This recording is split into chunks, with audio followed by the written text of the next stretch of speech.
안녕하세요 여러분, 수익률 상승에 도움을 드리고 싶은 헬퍼입니다. 오늘은 사실 증시 하락폭이 조금 많이 컸었는데요. 이제 그 부분 왜 그런지 이제 조금 이따 알아보도록 하고, 사실 미국장도 지금 심상치가 않습니다. 이제 좀 꺾일 자리에서 사실 꺾이고 있기 때문에 좀 엘리어트 같이 한번 향후 어떻게 될지 조금 알아보도록 하고요. 우선 일단 진행은 간단하게 마감 시황 살펴보고, 그 다음 이제 프로그램 매매 같이 한번 살펴보도록 하고요. 그 다음에 코스피 200 선물, 코스닥 일중 수급 차트 살펴보도록 하겠습니다.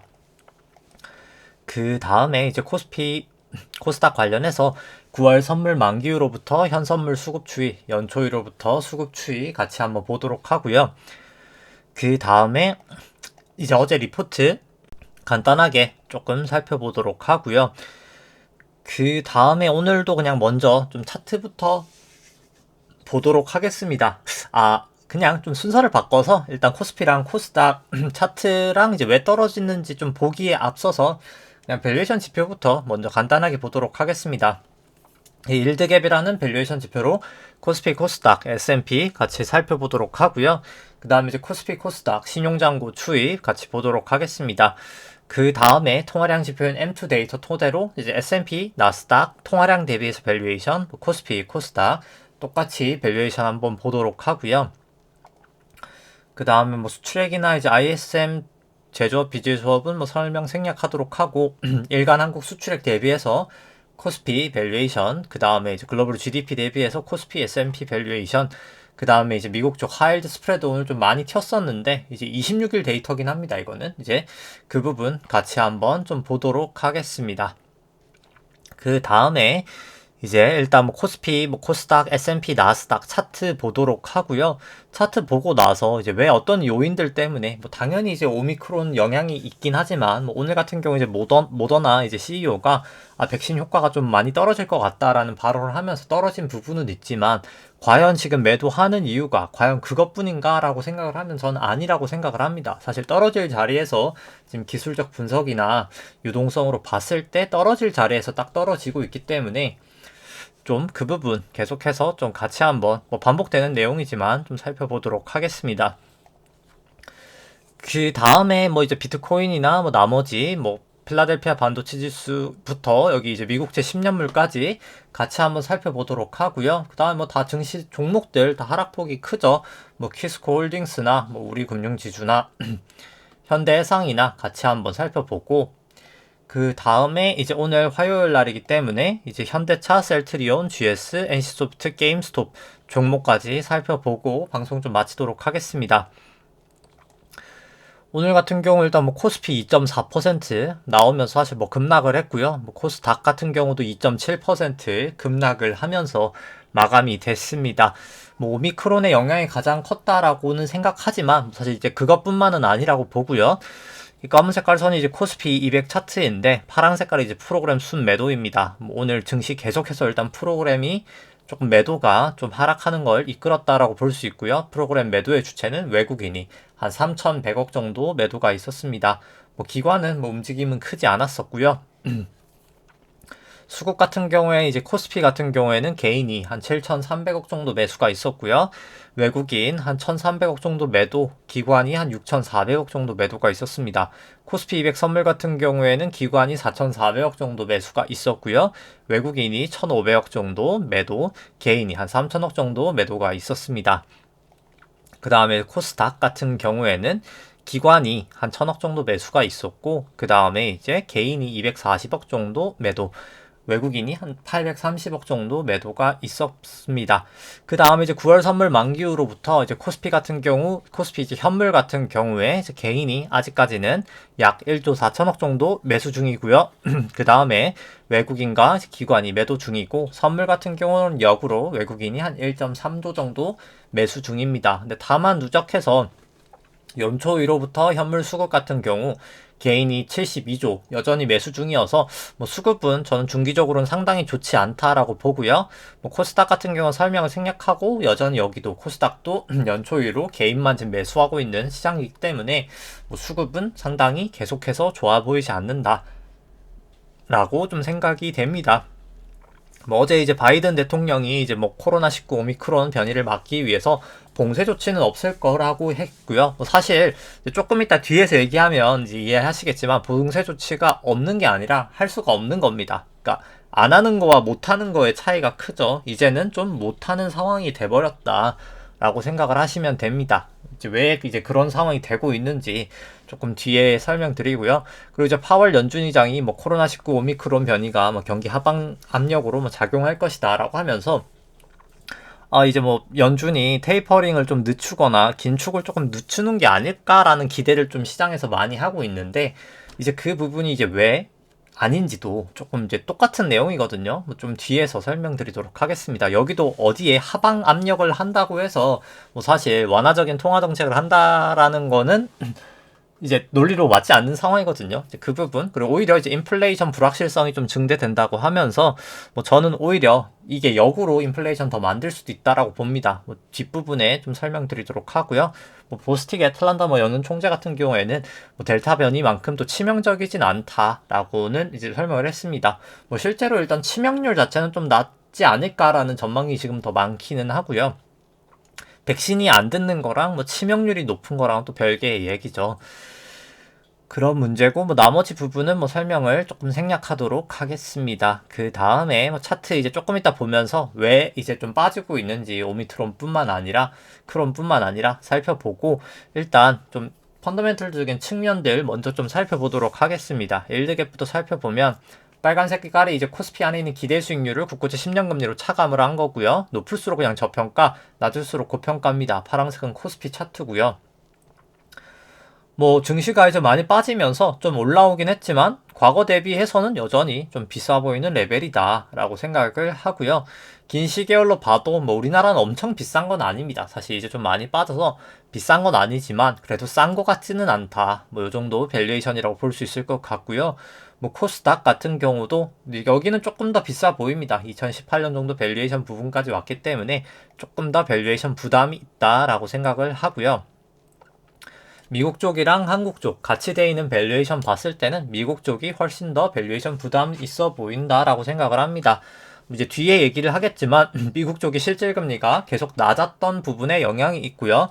이제 미국 중 패권 전쟁의 영향도 있습니다. 뭐 그 부분이 있는데 이제 그 부분이 다 없어질 예정이기 때문에 오히려 저는 미국이 향후에는 조금 더 하락폭이 크리라 생각을 합니다. 이제 그럼 이제 반론을 주시는 분들이 있죠. 아니 미국이 이때까지 2009년부터 지금까지 계속 큰 폭의 조정조차 없으면서 랠리를 했는데 어떻게 그런 얘기를 할 수 있냐. 미국이 이렇게 2009년부터 쭉쭉쭉쭉 올라가기만 했는데 코로나 빼고는 웬만해선 쭉쭉쭉 올라가기만 했는데 근데 문제는 이때까지 올라갔을 때 이유가 있었을 거 아니에요. 근데 이제 그 이유가 이제는 사라지고 있다. 사실 이미 사라졌다라고 보시면 됩니다. 그렇기 때문에 미국이 저는 좀 하락폭은 더 크리라 생각은 하고요. 이 부분도 뒤에서 뭐 좀 설명이 될 것 같고요. 그 다음에 이제 이 수치는 이제 일드갭이 아니라 페드 모형인데 이제 국고채 10년 금리로 차감한 게 아니라 이제 나눈 수치입니다. 여기도 뭐 낮을수록 고평가인데요. 금리가 뭐 조금 최근에 조정을 보이면서 살짝 높아지긴 했지만 여전히 절대적으로 낮은 레벨이기 때문에 조심하시는 게 좀 필요하다라고 생각을 하고요. 그리고 제가 조금 목이 사실 그냥 좀 계속 안 좋아서 약간 좀 목소리가 조금 안 좋은 거는 좀 양해를 부탁드리도록 하겠습니다. 그 다음에 이제 신용잔고 추이 같이 한번 살펴보면 뭐 코스피 코스닥 합산 신용잔고 같은 경우에는 23조 거의 한 7천억 정도 되면서 증가를 했습니다. 근데 증가를 했는데 주가 하락폭이 워낙 지금 크다 보니까 아마 이제 슬슬 반대 매매 이제 나올 수 있을 확률이 매우 높을 것 같고요. 그냥 코스피 200만 봐도 고점 대비해서 좀 20% 정도 하락을 했거든요. 개별 종목에 따라서 훨씬 더 많이 하락한 종목이 많기 때문에 저는 충분히 이제 신용잔고는 충분히 감소할 수 있는 상황이지 않을까라고 생각을 하면서 증시에 조금 수급적인 측면에서 하방 요인이 될 확률이 높아 보인다 생각을 합니다. 신용잔고 레벨도 너무 높죠, 지금. 신용잔고를 이제 코스피 시총으로 나눈 레벨조차도 엄청 높은 수준이기 때문에 저는 충분히 조심하시는 게 필요하다라고 생각을 하고 신용잔고 증감 속도 이렇게 떨어지고 있죠. 떨어질 때가 돈이 더 못 풀리고 이제 오히려 반대 매매가 나온다는 거기 때문에 충분히 저는 조심하시는 거를 계속해서 좀 추천을 드립니다. 코스닥 같은 경우는 뭐 설명을 생략하도록 하고요. 그 다음에 M2 대비해서 S&P는 높을수록 비싼 거고 낮을수록 싼 건데 닷컴버블 이후로 최고치기 때문에 저는 비싸 보이고요. 나스닥도 마찬가지입니다. 한국 쪽도 코스피도 2018년 정도 고점 치고 빠지고 있어서 계속해서 좋아 보이지 않고요. 코스닥도 마찬가지입니다. 그 다음에 이제 일간 수출액 대비해서 보더라도 코스피 시가총액 과거 고점을 이미 친 다음에 빠지고 있어서 추세가 좋아 보이지 않고요. 글로벌 GDP들도 이제 코스피 시총이나 S&P 대비로 봤을 때 이미 고점들을 넘긴 상태라 밸류에이션 자체는 부담이 있는 상태다라고 생각을 합니다. 그 다음에 이제 하이힐드 스프레드가 이제 급등을 하면서 장기 이동평균선도 넘어섰기 때문에 장기적으로도 이제 위험 회피로 돌아갔다라고 보는 게 맞을 것 같고요. 120 이동평균선도 이제 확실히 넘어버렸기 때문에 조심하시는 게 저는 정말 필요하다. 이제 미국 쪽도 생각을 합니다. 단기 보시면은 급등하신 걸 볼 수가 있죠. 3.6% 정도 되면서 급등을 한 상태이기 때문에 물론 이제 시차가 있어서 조금 하락할 거긴 합니다만 내일에는 나오는 지표는 충분히 저는 조심하실 필요가 있는 레벨까지 이미 반등을 해버렸다. 하이힐드 스프레드가 이제 주가보다 보통 선행이거든요. 이미 주가를 선행하는 하이힐드 스프레드는 이미 튀어오르고 있다라고 보시면 될 것 같습니다. 그 다음에 이제 차트 보고 나서 조금 이제 왜 그럼 이제 좀 유동성 데이터나 이런 걸 봤을 때 문제가 되는지 조금 살펴보도록 하겠습니다. 일단 코스피는 이제 선물 시장이 있어서 조금 더 효율적인 코스피 200으로 좀 대신하도록 하고요. 이제 우리나라 같은 경우에는 이제 엘리어트 파동상 1998년도 외환위기 저점부터가 이제 새로운 파동의 시작이 됩니다. 닷컴버블 때까지가 1파가 끝이 나고요. 닷컴버블 하락이 2파, 금융위기 전까지 상승이 3파, 그 다음 금융위 하락부터의 지루했던 조정 장세가 이제 삼각형으로 4파, 17년, 18년 상승이 5파로 이게 1, 2, 3, 4, 5가 큰 1파가 완성이 되고요. 그 다음 미중력분의 코로나까지 ABC로 떨어지면서 큰 2파도 완성이 되었다라고 생각을 합니다. 그 다음에 이제 여기가 그럼 3-1파고요. 지금이 이제 3의 2파가 내려가고 있다라고 보여지고요. 그 다음에 이 저점하고 저점을 그어서 여기다 이제 또 고점을 한번 올려봐 보면은 거의 딱 다인 부근에서 조정이 나타났기 때문에 3의 1파가 유효했구나 라고 생각을 합니다. 그 다음에 이제 일봉상으로 3의 1파랑 3의 2파를 또 다시 한번 살펴보면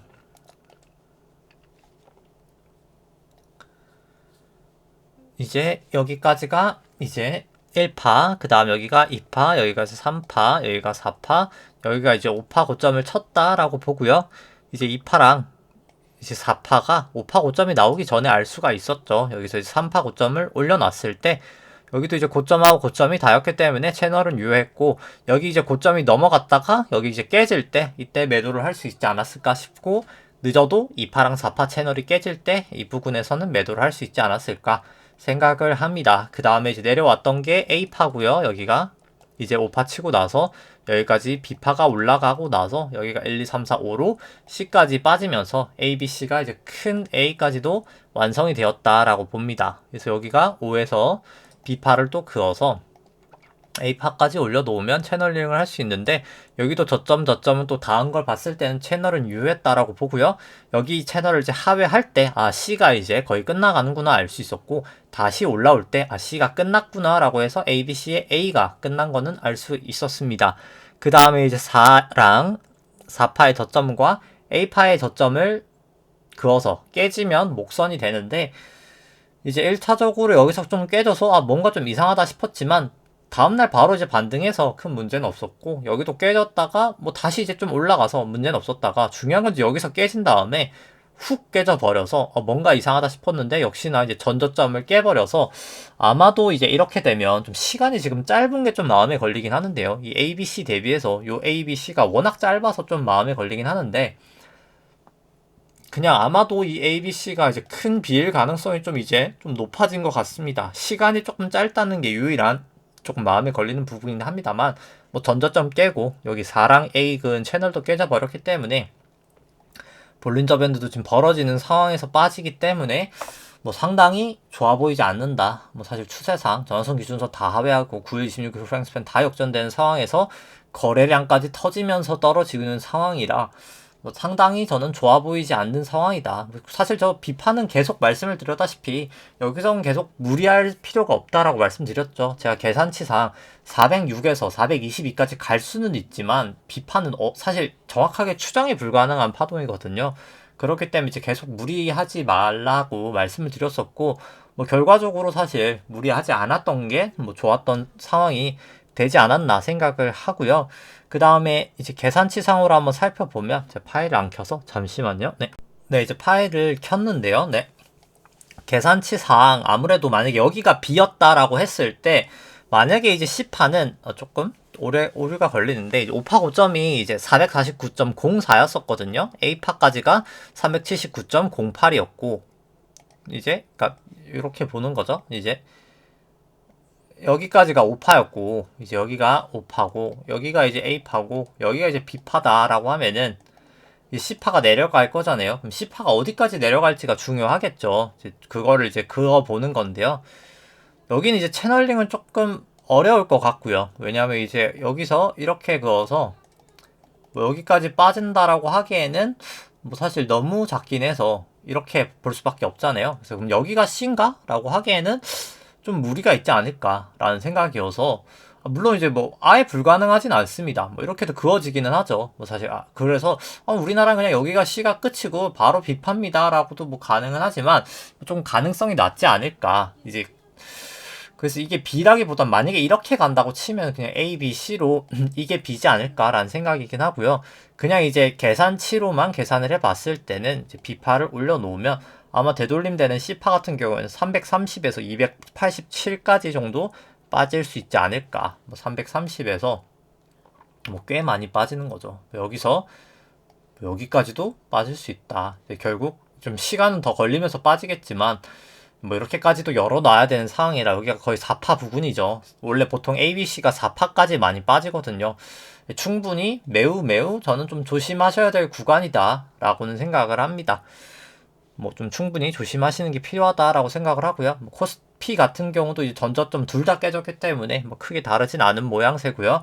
뭐 코스닥도 뭐 저 같은 경우에 계속 일단 여기 5파 5점 치고 여기 ABC A 빠지고 B 올라가고 C로 좀 빠지지 않을까 했는데 지금 구름대랑 다 깨졌기 때문에 뭐 여기도 추세는 상당히 좋지 않다라고 생각을 합니다. 뭐 코스닥 150도 마찬가지고요. 뭐 다 역전돼 버렸고요. 이제 그 다음에 이제 미국 쪽 같은 경우에는 이제 2009년도 2008년 금융위기 하락부터 이제 여기가 1파라고 생각을 하고요. 여기가 이제 2파, 여기가 이제 3파, 여기가 4파, 여기가 5파로 이 기나긴 상승 파동에 저는 끝을 봤다라고 봅니다. 이제 2009년부터 시작된 양적 완화의 상승이 이제는 정말 좀 끝난 게 아닌가라고 저는 생각을 하고요.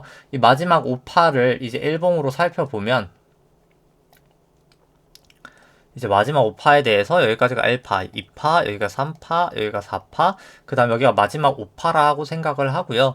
여기가 이제 마지막 5파에 1파, 여기가 2파, 여기가 이제 3파, 여기가 4파가 나왔다라고 봅니다. 이제 미국 쪽 같은 경우에는 이제 로그 스케일을 단기 같은 경우에는 푸는 게 잘 맞기 때문에 로그 스케일을 이제 풀고 살펴보면은 이제 여기 2파랑 4파 저점을 그어서 이제 3파 고점에다가 올려놓으면 이제 마지막 5파를 채널링 할 수 있는데요. 여기다 올려놨을 때 원래 여기서 이제 고점에 닿았었기 때문에 저는 여기서 이제 고점인 게 아니었을까라고 하면서 여기서 이제 나스닥 풋을 그러니까 풋과 이제 그 선물 매도를 좀 해놨었는데 올라갔다 오면 더 올라가긴 했습니다만 결국 여기서 거의 근처에서 빠졌기 때문에 뭐 전 사실 여기가 고점이었다 1, 2, 3, 4, 5로 고점이었다 라고 보고요.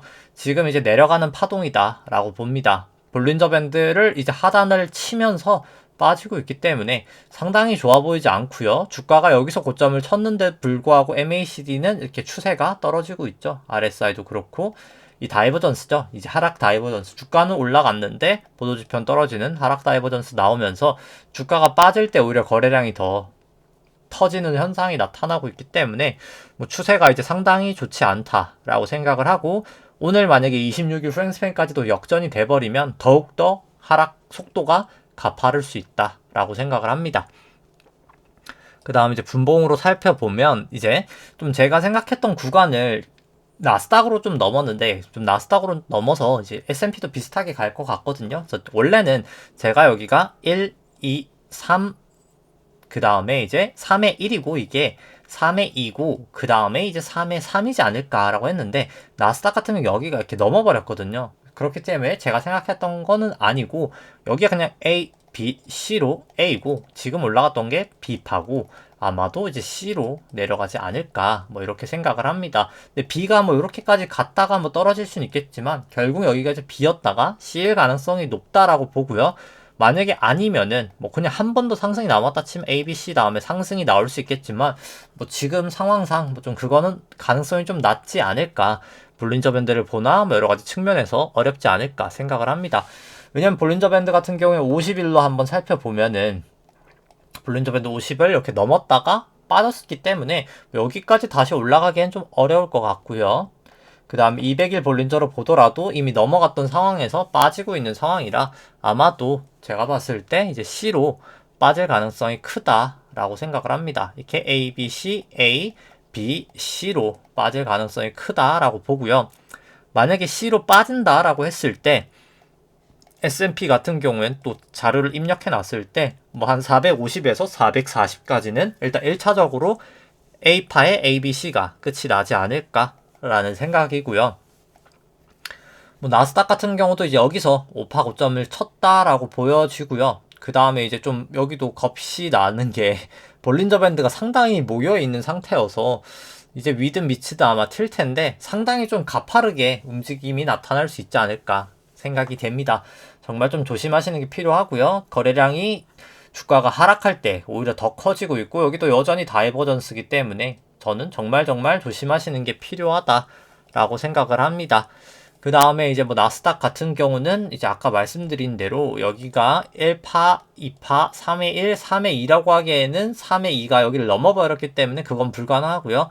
A파, 그 다음에 A, B, C로 B파, C파가 나와서 이게 큰 A고 지금 큰 B 다음에 C로 빠지지 않을까 뭐 이렇게 생각을 합니다. 뭐 나스닥 같은 경우에 이제 이렇게 봤을 때 C파는 아마도 15,660 정도에서 15,180 정도까지 맞을 수 있다. 1차적으로 일단 뭐 그렇게 생각을 하고요. 그게 아마도 뭐 이제 나스닥 거의 주봉 정도 되지 않을까. 주봉의 기준선 정도까지 빠지지 않을까. 저는 1차적으로 그렇게 생각을 합니다. 제가 1차적인 목표가 나스닥 주봉이 이제 딱 닿는 부분입니다. 그 정도라고 보고요. 그 다음에 지금 매크로 환경을 좀 살펴보죠. 이제 국내도 그렇고 해외도 그렇고 왜 빠질까? 근데 사실 요인은 미국 쪽의 요인이 가장 크다라고 보고요. 이제 마치 그런 거죠. 이제 오미크론이 이제 결국 지금 뭐 약간 좀 뭐 18개국까지 이제 증가를 하면서 뭐 백신도 잘 안 들 것 같다라고 하고 치료제는 결국 먹히겠지만 치료제는 아직 몇 달이나 남았고 그때까지 이미 우리나라 벌써 지금 병상 가동률 이미 100%죠. 중환자 이제 거의 퇴원 이제 앞둔 분들까지 치면 100%가 넘거든요. 병상 대기자가 뭐 1000명이 넘고 사실 뭐 아파도 병원에 이제 못 갈 수 있는 상황이 돼버렸는데 비단 뭐 우리나라만의 상황이 아닙니다. 글로벌하게 이제 다 그런 상황인데, 근데 그래서 사람들이 바라는 거는 그거겠죠. 아, 과거에도 이제 파월이 다 도와줬기 때문에, 아, 연방준비은행하고 ECB나 BOJ나 뭐 여러 나라들이 이제 중앙은행들이 다 돈 풀어줬으니까 이번에도 이제 풀어주면 되는 게 아닐까라고 많이 생각을 하십니다. 뭐 어제 방송도 그 내용이었는데 이제 그럴 수가 없다는 거죠. 중요한 것은. 그리고 이제 사실 오미크론이 아니었어도 또 빠질 수밖에 없는 상황이었던 겁니다. 이제 뭐 계속해서 제가 뭐 거의 한 몇 달째 지금 똑같은 얘기를 계속하고 있는데 뭐 그만큼 사실 이게 가장 지금 중요하고 이미 이제 그게 현실화가 되고 있기 때문에 일단 말씀을 드리는 건데요. 이제 뭐 양적 완화 때문에 올랐던 거죠. 2009년부터 미국 증시가 뭐 우리나라도 마찬가지고 우리나라도 영향을 받았으니까요. 뭐 이렇게 많이 올라갈 수밖에 없었던 이유가 증시가 이렇게 랠리를 했던 게 양적 완화 때문이었습니다. 연방준비은행이 채권을 매입을 해주니까 총자산이 어마어마하게 증가를 했던 거죠. 8.7조 달러까지 증가가 됐었고요. 이제 코로나 이후로만 해도 뭐 어마어마하게 증가를 한 거죠. 뭐 거의 5조 달러가 넘게 증가를 한 거니까요. 근데 중요한 것은 연방준비은행의 자산이 무제한적으로 증가할 수 있냐라고 하면 그게 아니라는 겁니다. 이제 왜냐고 이제 좀 반론을 하실 수 있겠지만 이제 그게 이제 대출이 지금 증가하고 있기 때문입니다. 이제 미국 상업은행이 예대율이 59%밖에 안 되거든요. 그러니까 양쪽 완화를 많이 하니까 은행에 돈이 많이 쌓였던 거예요. 이제 지급준비금, 이제 연방준비은행이 이제 부채 계정을 또 알아야 되는데, 뭐 유통통화랑 뭐 지급준비금, 뭐 재무부 일반 계정, 이제 리버스 레포라는 게 있는데, 뭐 유통통화는 그냥 프린트된 통화고요. 이제 달러고, 지급준비금이 양쪽 완화를 해서 은행에 쌓인 현금이라고 보시면 되고, TGA가 재무부 일반 계정, 재무부가 재정정책을 쓰기 위해 모아놓은 현금이고, 리버스 레포가 연방준비은행이 이제 단기자금에서 빌린 돈, 매우 초단기로 빌린 돈이라고 보면 되는데, 지급준비금이 양쪽 완화를 하면서 어마어마하게 증가를 했죠. 가장 많이 증가한 게 이제 지급준비금입니다. 지급준비금이 증가를 했기 때문에 은행의 현금이 이렇게 예금이 많아졌죠. 예금이 많아졌기 때문에 예대율이 59%, 사상 최저치가 됐었고요. 뭐 그렇기 때문에 근데 이제 그렇게 이제 될 수밖에 없었던 게 대출이 증가하지 않았었거든요. 근데 중요한 건 지금 이제 대출이 증가한다는 겁니다. 그렇기 때문에 은행이 이제 대출하려니까 우리 예금 안 받을 거야라고 하는 겁니다. 왜냐면 예금이 많으면 이게 SLR이라고 좀 규제 비율이 있는데 현금도 어차피 자산에 들어가기 때문에 이제 현금이 자산이다 보니까 많으면 이제 대출이 못 해주는 거거든요. 그냥 간단하게 현금이 많으면 대출을 못 해주는 거예요. 지금 은행의 현금이 은행 총자산의 한 30%가 돼버린 상황이 돼버렸기 때문에 대출을 해주려면 은행을 현금을 안 받아야 되는 거예요.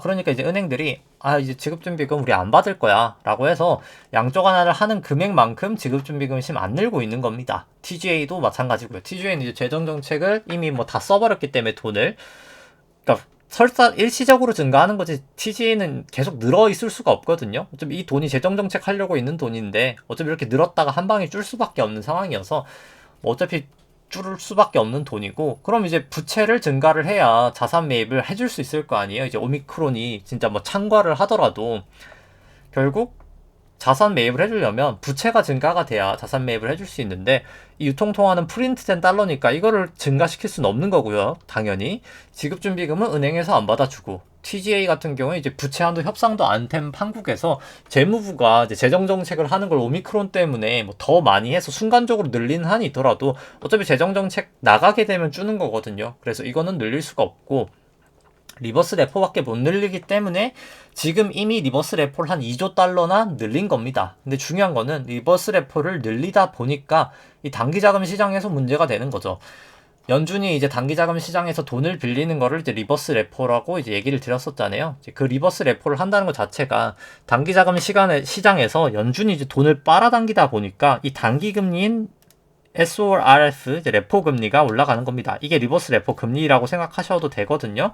근데 이제 미국 기준금리가 0에서 0.25죠. 0.25인데, 0에서 0.25인데, 지금 같은 경우 0.1%입니다만, 이제 이거 IORB가 이제 고시하는, 이제 저희가 이 지급준비금 금리를 은행에 이제 연방준비은행이 금리를 주는 거거든요. 지급준비금 맡기면 돈을 줍니다. 이제 그게 0.15%인데 이거를 이제 RP 금리가 넘어가면 안 되는데, 이제 이게 지금 테이퍼링을 안 하는 상황에서 점점 이제 단기자금 시장이 돈이 없어지기 때문에 올라오려는 지금 압력이 계속되고 있는 겁니다. 근데 결국 이게 여기를 붙어버리면 기준금리를 올릴 수밖에 없는 거죠. 그러니까 말이 안 되잖아요. 기준금리는 올리는데 양쪽 완화를 한다라는 게 말이 안 되는 상황이 되는 겁니다. 그래서 결국 기준금리를 올리면은 그 전에 테이퍼링을 해야 되기 때문에, 테이퍼링을 하기 위해서 이미 뭐 아마도 내년에 이제 테이퍼링은 속도는 저는 가속화가 될 수밖에 없다라고 보고요. 그 이유는 RRP가 이미 증가하고 있어서 단기자금에 돈이 고갈되고 있어서 이 SORF라는 금리가 계속해서 올라가려는 지금 시도를 하고 있다라고 보시면 됩니다. 그렇기 때문에 결국 그렇게 되면 기준금리를 올릴 수밖에 없고, 우리가 기대하고 있는 파월의 완화적인 통화정책은 현 상황에서는 생각보다 거의 불가능한 수준이다. 근데 이제 그 불가능한 게 가능하려면 첫 번째 이제 선결 과제가 대출이 안 늘어야 되는 거죠. 결국 경기가 무너져야 됩니다. 완전히 이제 경기가 박살이 나야 되는 거죠. 경기가 박살이 나면 이제 대출은 안 늘어날 거고요. 그러면 이제 은행이 그냥 뭐 대출도 안 하니까 예금 늘려야지 라고 해서 예금은 늘리는데, 근데 그렇게 됐을 때도 문제가 되는 게, 그러면 이제 물가가 낮아야 되는데 물가가 높다 보니까 지금 이제 돈을 많이 풀어서 그냥 M2 증가량 때문에 유가 가격이 많이 올랐기 때문에 물가가 많이 높은 상황이잖아요. 이제 이렇게 물가가 지금 미국 소비자 물가가 6%가 돌파된 상황에서 또다시 돈을 만약에 푼다라고 했을 때 물가는 잡을 수 있을까? 애가 이제 물음표인 거죠. 이제 그 다음에 물가는 그럼 어떻게 잡을 것인가? 어차피 조삼모사고 답이 없는 상황이 돼버렸다. 연준이 어떻게 보면 전지전능할 수 있는 거는 딱 가정이 필요한 거죠. 연준이 전지전능할 때는 이제 은행의 지급 준비금이 증가되는 상황일 때, 그러니까 결국 부채를 마음껏 증가시킬 수 있을 때가 첫 번째 가능이고요. 그러니까 부채가 컨트롤 가능할 때, 부채를 마음껏 늘릴 수 있을 때, 결국 은행이 현금을 막 마음껏 받아줄 때, 과거에는 마음껏 받아줬었다. 두 번째, 물가가 낮을 때, 저물가일 때. 근데 둘 다가 안 되는 상황인 겁니다. 그렇기 때문에 앞으로 연준의 비둘기적인 행동은 저희가 립서비스 정도는 받을 수 있겠지만 실질적인 행동은 조금 기대하기가 힘들다.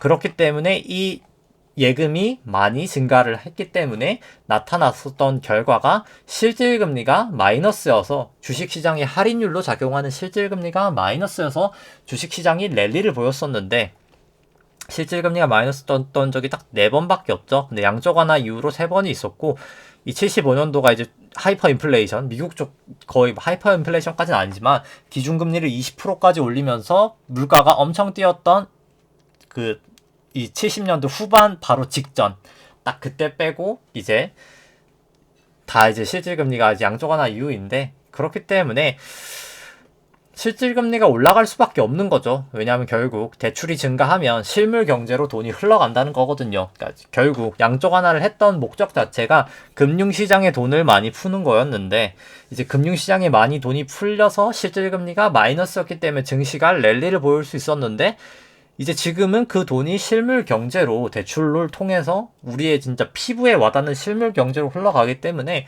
인플레이션도 발생을 하는 거고요. 이 실질금리도 그럼 올라갈 수밖에 없다라고 보여집니다. 물론 이제 오늘 금리가 급락을 하고 있습니다만 특히 이제 미국 쪽 같은 경우에 그럼에도 불구하고 결국 중기적으로는 전 실질금리는 올라가는 추세를 계속해서 보일 거다. 이제 미국 쪽인데요. 만기별로 생각을 합니다. 근데 다만 우리나라 같은 경우는 실질금리가 좀 먼저 튀었었죠. 그래서 여기서 먼저 고점을 치고 조금 빠지고 있는 상황이긴 해서 좀 올라갔다 내려갔다가 하지만 좀 더 빠졌다가 결국 다시 한번 올라가리라 생각을 합니다. 그래서 지금 좀 금융주가 우리나라 약하긴 합니다만 결국은 좀 갈 수 있을 것 같다라는 생각은 유지를 하고요. 실질금리가 계속 높아질 수밖에 없는 환경이 조성되고 있기 때문에 저는 증시는 오미크론이든 아니든 결국은 빠질 수밖에 없다. 지금 상황에서는 그렇게 생각을 합니다. 상당히 좀 좋지 않은 매크로 환경, 이제 2009년부터 양적 완화 때문에 올라갔던 그 환경이 다 무너지기 때문에 가장 수혜를 많이 받았던 미국 쪽 하락을 하고 있다. 이제 하락을 많이 할 것 같다. 향후에 더 그렇게 생각이 되고요. 비트코인 같은 경우도 저 같은 경우에 이제 비트코인 같은 경우는 투자는 하지 않습니다만 잘 그냥 가끔씩 보기는 합니다. 이제 증시에 좀 영향을 미치니까요. 그래서 여기는 1파 좀 장기적인 추세가 여기가 2파, 여기가 3파, 요 4파 이제 여기가 5의 1이냐 아니면 5가 끝났냐가 이제 중요한 거겠죠. 이 마지막 파동이. 근데 이제 일단 5는 나온 것 같고요. 이제 1, 2, 3, 4, 5로 5의 1이든 5파가 이제 끝이 난 거. 둘 중 하나가 나왔는데 결국 이제 여기서 재차 이제 상승하는 게 전고점을 넘냐 마냐입니다. 전고점을 넘어가면 새로운 상승 파동으로 5의 3파로 크게 올라갈 텐데 제가 봤을 때 증시 환경을 봤을 때는 좀 어렵지 않을까. 이번에 이제 구름대에서 반등하긴 했지만 결국에 재차 이제 B파든 2파 되돌림하고 또다시 좀 빠질 가능성이 이제 높지 않을까. 이렇게 생각을 하고요. 코스피 안에 있는 내재 변동성 오늘 급등을 했죠. 이제 그래서 구름대 위로 올라오면서 다 급등을 한 상황이어서 이제는 정말 더욱더 조심을 하셔야 된다라고 생각을 합니다. 필라델피아 반도체 지수 반등은 했지만 전 전고점 넘지 못하고 이게 그냥 A, B, C로 빠질 거라 일단 생각을 하고요. 저는 계속해서 좀 보수적으로 보는 게 맞지 않나라는 생각입니다. 니케이도 오늘 크게 하락을 했었고요. 계속해서 저는 여기 A파, B파, 이제 5파, A파, B파, C파든 1파, 2파, 3파든 결국 더 하락 파동은 좀 남았다라는 생각입니다. 그 다음 유로스톡스도 마찬가지죠. 여기 이제 5파 고점 치고 지금 하락하고 있는 파동이다 라고 보고요. 워낙 낙폭이 컸기 때문에 뭐 언제든 반등했다가 빠질 수는 있겠지만 결국은 반등했다. 저는 더 빠지리라 생각을 합니다. 그 다음에 이제 항생 쪽도 뭐 이제 전저점 뚫었기 때문에 아마도 이제 항생도 이제 A, B, C의 A 나오고 그냥 여기까지가 B였고 그 다음에 이제 C로 더 빠지는 것 같다라는 생각이고요. 상해 종합도 뭐 아직까지 무너지진 않았지만 뭐 사실 저는 중국 쪽은 M1 나누기 M2도 그렇고 여러 가지 매크로 환경상 저는 상당히 좀 좋아 보이진 않는다라는 생각입니다. 근데 뭐 다만 여기는 일단 아직까지 추세가 완전히 무너졌다라고 하긴 이르고요. 뭐 좀 매도를 한다라고 치면은 200일 이동평균선 정도 깨고 매도를 하면 되지 않을까 싶고요. 달러 인덱스 같은 경우에는 이제 오히려 좀 하락은 하고 있습니다.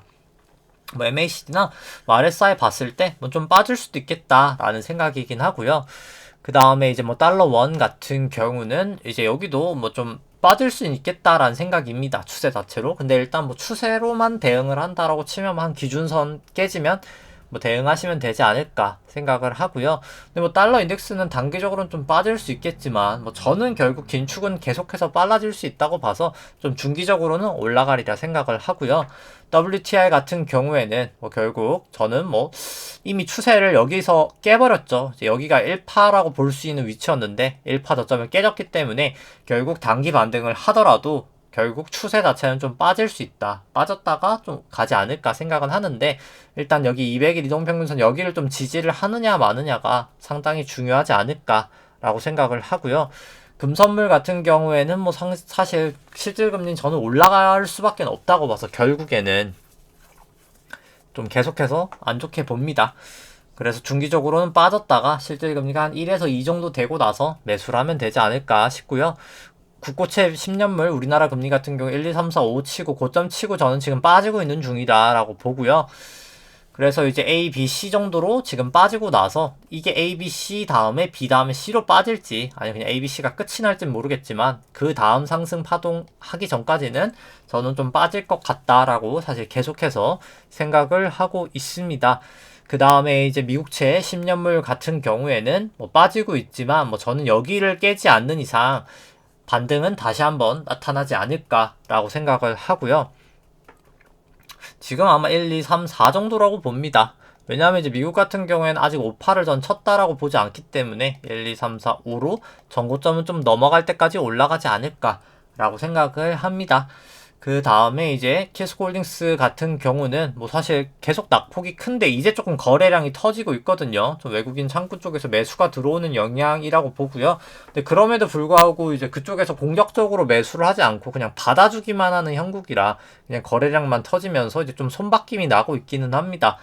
근데 뭐 여기는 뭐 사실 이미 뭐 어디가 바닥이라고는 뭐 알 수 없는 영역까지는 이미 지금 떨어진 거고요. 왜냐면 이제 원래 개인 투자분들은 제가 120 이동평균선 여기서 좀 매도를 하시라라고 말씀을 드렸었는데 뭐 한 이쯤부터는 제가 뭐 좀 애매하다 이제는 좀 팔기도 애매하다 했는데 뭐 결과론 조금 그냥 여기라도 파시는 게 나았을 것 같네요. 근데 뭐 사실 이제는 뭐 사실 어디가 바닥이다라고 말하기에는 뭐 이제는 좀 무의미한 얘기가 된 것 같습니다. 이제는 뭐 그냥 수급의 문제지 뭐 어떻게 이제 뭐 하기가 뭐 어려운 부분인 것 같고요. 뭐 구주봉으로 봐도 뭐 사실 이제 남은 뭐 지지선이 뭐 이 정도밖에 없는데 뭐 결국 뭐 이걸 지지선이라 말하기도 사실 민망한 수준이고 지금 당장은 뭐 그냥 너무 과매도 구간이라 뭐 어디가 바닥이라 말하기에는 좀 어려운 단계가 아닌가.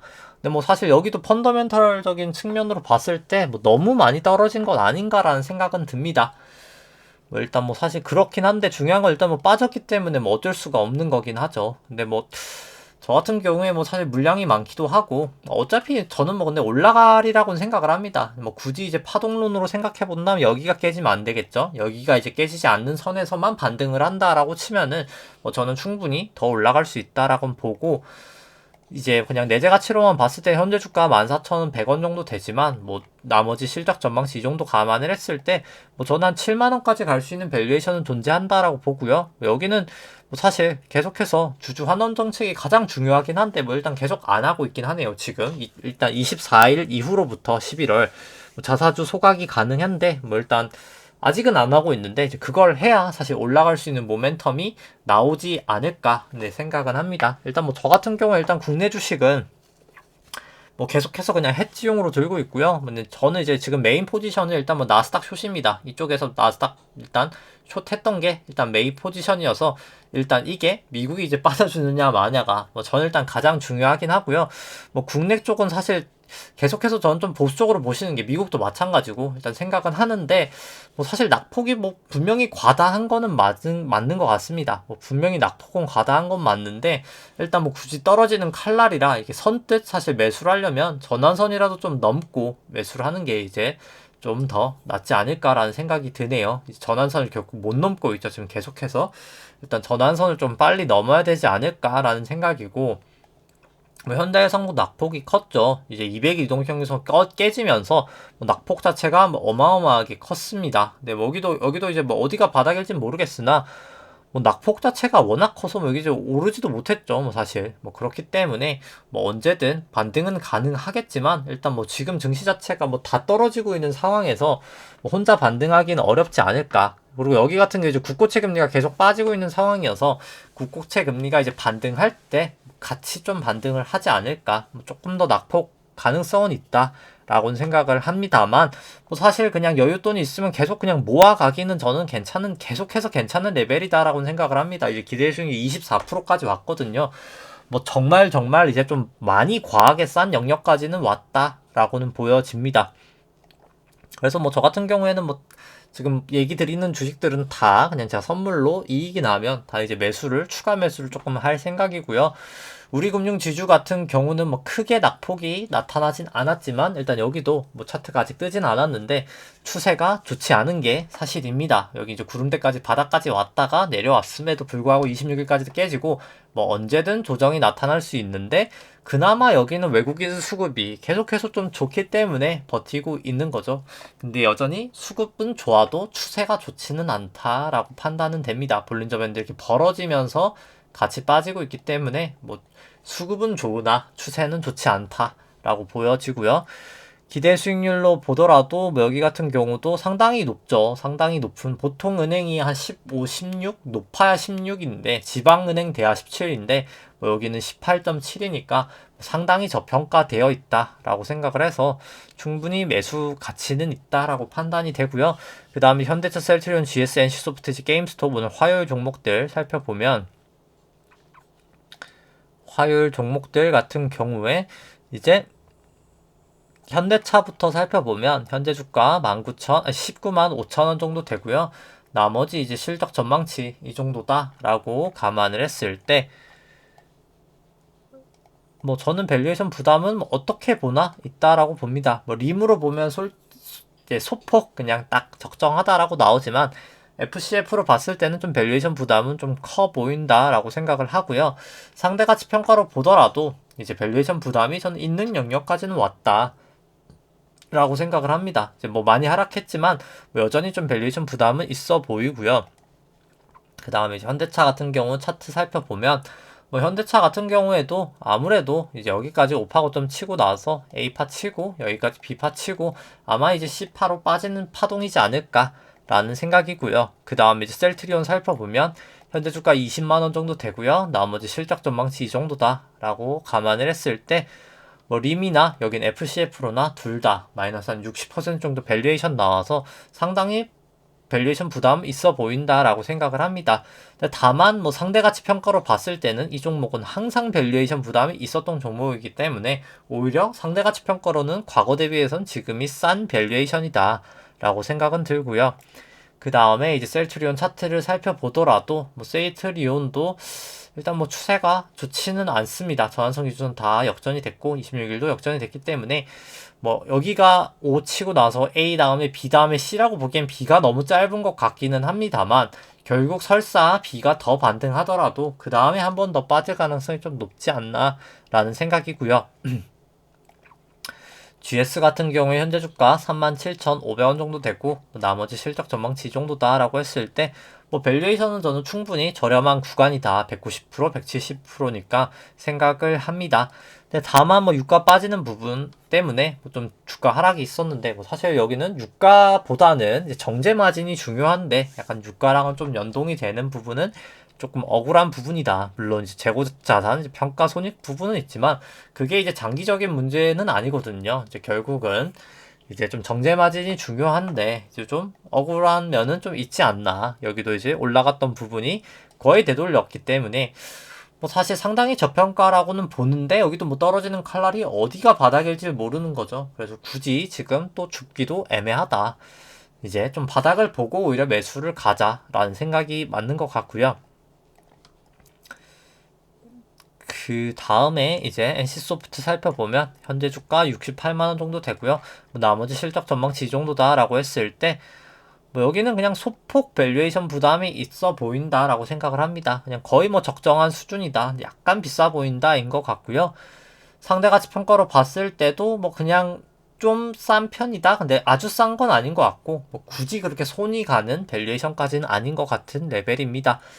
그 다음에 이제 NC소프트 같은 경우도 이제 아마도 이제 5파 고점을 치고 A파 빠진 다음에 B파 다음에 이제 C파 내려갈 것 같아서 뭐 굳이 뭐 사실 뭐 무리하게 갈 필요는 없다라고 생각이 되고요. 그 다음에 이제 게임스톱 종목 살펴보면은 미국 쪽 이제 뭐 여기도 뭐 결국 기준선 다 재차 또 하회를 했기 때문에 일단 뭐 수급이 그렇게 그러니까 차트가 그렇게 좋아 보이진 않습니다. 이제 200일이나 구름대 깨지면 뭐 이제 받치는 게 없기 때문에 뭐 좀 조심하시는 게 필요하지 않을까 생각을 하고요.